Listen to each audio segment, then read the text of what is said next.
Hey YouTube, back at the homestead with another eventful project. Coming out to this homestead, Kimberly and I had plans and goals of being more self-sufficient and more self-reliant and living off the land more and using everything that we produce and things of that nature. And one of the goals is meat for one, and also the dairy side of our diet. So we do enjoy our cheeses, I do enjoy milk, and you also need butter and other things from dairy products. We said, hey, you know, like, why wait until next year? Let's just dive both feet first and see what happens. I've been busy this past week working in the rain, in the sun, and putting up some fencing, some barbed wire. I was driving in some posts in here and getting the fencing going because in a couple days I'll be going to get some goats for the homestead. And what I did was I fenced off an area here in behind what we were going to use as a sauna. However, we feel that goats are a little bit more important than a sauna at the moment, and I can always build something down the road. How I started off was I had to salvage this fencing from the property that they had here just kicking around, along with the barbed wire. Now, I was lucky enough to get a good chunk of fencing here and the same amount of barbed wire, and I was able to fence off a fairly decent size of an enclosure in here for the goats. And what I started off with was kind of using a judgment of tree lines, because I wanted to use the trees to be some sort of fence support as well.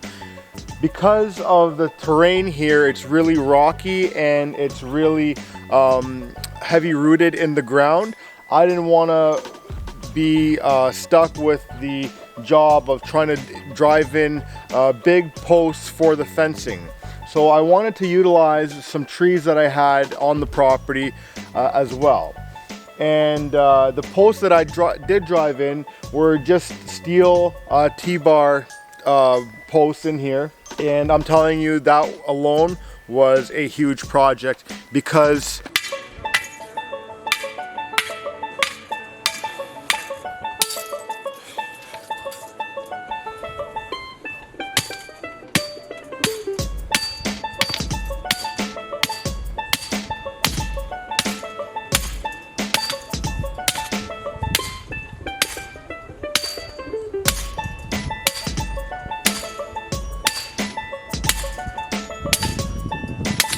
and let me tell you, they were just a nightmare to put in.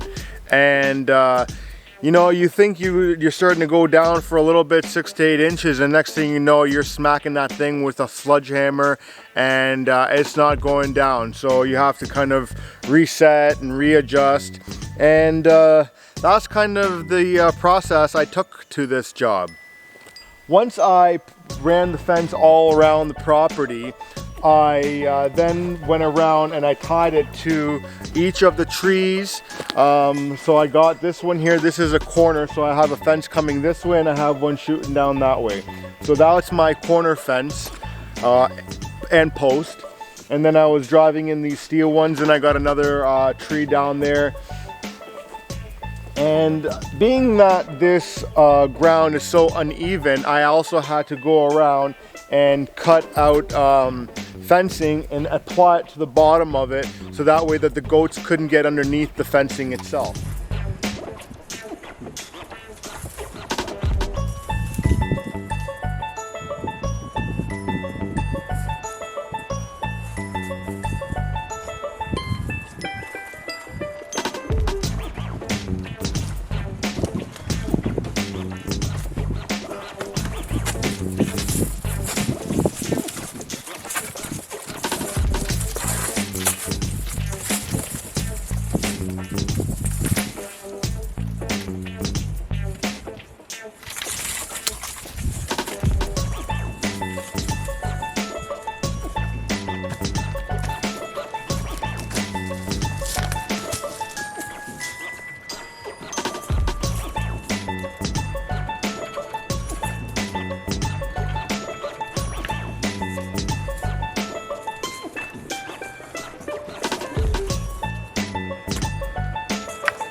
was supposed to drive a post here.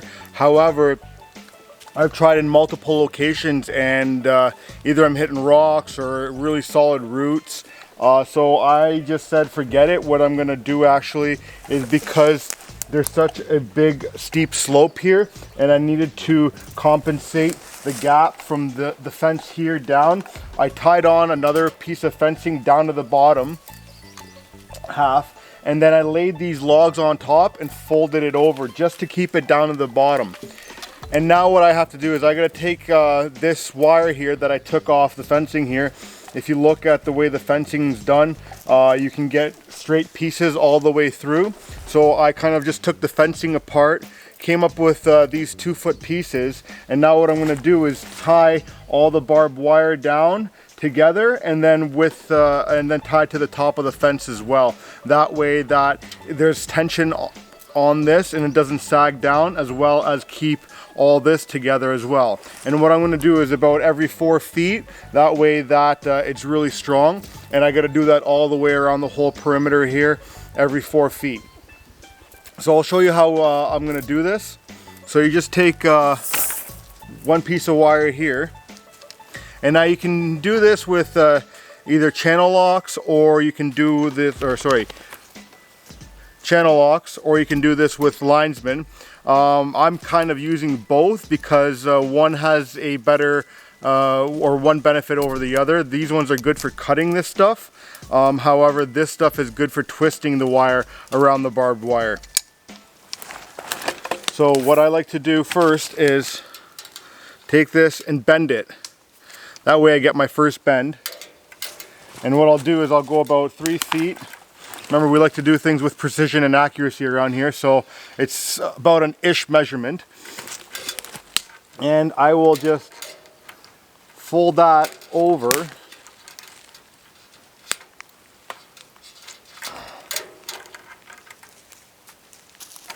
Like so. And then what I'll do is I'll grab the channel locks, and then I'll just grab that and twist it. And just the way these channel locks are made, I find it makes a really nice twist. And there you go. There's no way that's going to come undone. So now I go down to this one and I try and maintain the same distance. So I'll pull it down, that way it's being held properly. And I'll do this one by hand because there's really not much more than one twist you got to do here.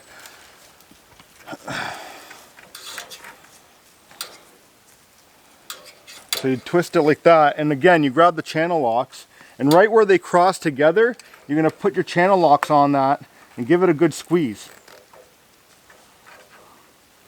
And then that way it tightens it. See what I mean? I've already tightened that strong. There we go. I want it to be at least nice and straight. I don't want it zigzag. So I'll do that one more time.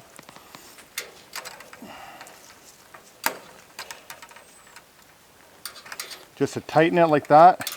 And now you can see that the wire itself is durable enough that it'll hold this spacing.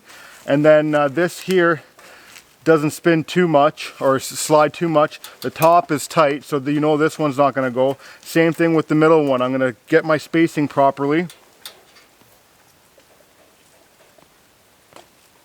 And what I like to do is see how this one twists off to the left, or my left should I say. I twist this one over to the right. I don't know why, I just think it feels better to do it that way.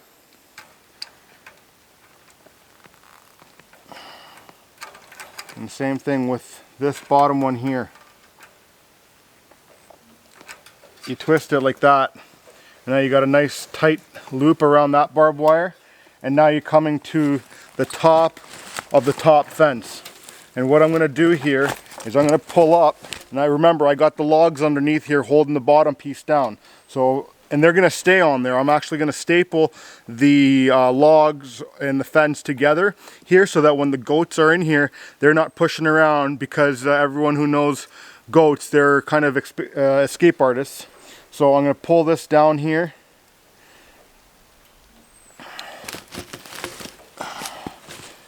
There we go. And then twist this one.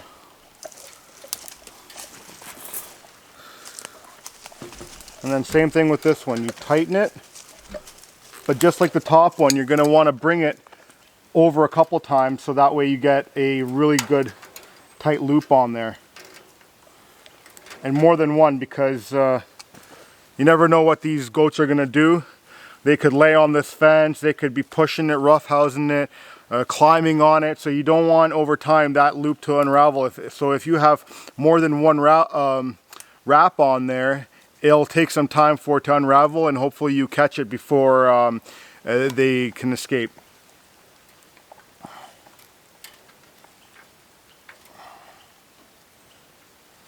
And there we go. So I got to do that all the way around the perimeter. I won't hold you around here to watch how I do this because it's really time consuming and pretty boring. So I'll get back to you when I'm done with all this shenanigans.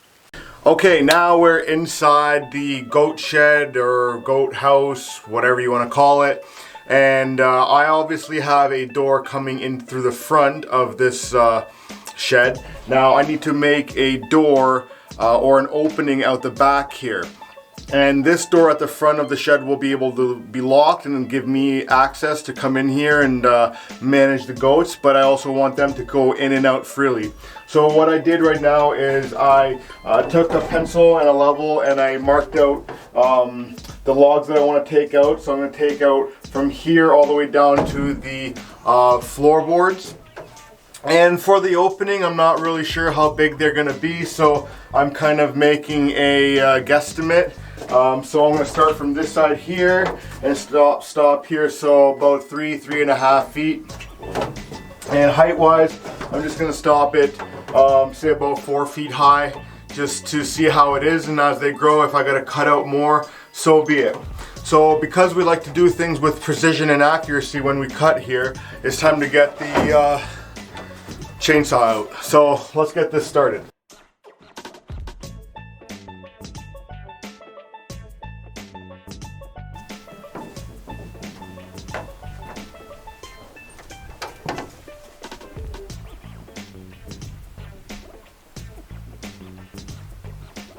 Okay, so there we go. There's our little opening for the goats.